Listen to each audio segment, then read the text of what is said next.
Here in the capital's public prosecutor's office, black and white photos now adorn the walls. They are a solemn reminder of the more than 6,000 Venezuelans murdered by state security forces between 1958 and 1998.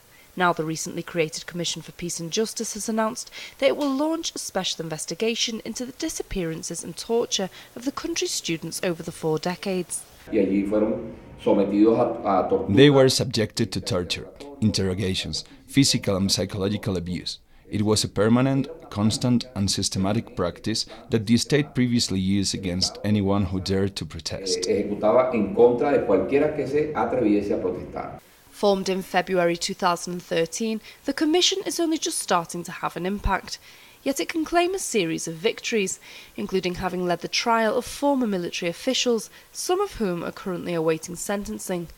The latest investigation will take into account the testimonies of surviving student leaders, as well as compile evidence from formerly classified military documents. It's an attempt to provide justice for people like Humberto Medina, a leftist youth activist who was imprisoned for 4 years on the orders of a military court. We want the youth to know the history of the Venezuelan people's struggle and the sacrifice that those human beings made, who are buried, planted, all around the country for the same struggle that we continue today. Here in the Bolivarian University of Venezuela, murals of fallen Latin American revolutionaries now proudly decorate the campus's walls. It's a far cry from university life just 25 years ago. For us as students, it's painful to find out everything that other students had to go through, but it is also an inspiration for us to maintain the struggle. Today in Venezuela we have the right to march in the streets, to free education.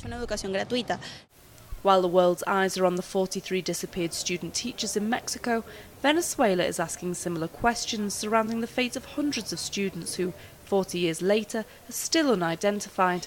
They are questions which the Commission for Truth and Justice is hoping to shed light on. Rachel Boothroyd for Telesur in Caracas, Venezuela.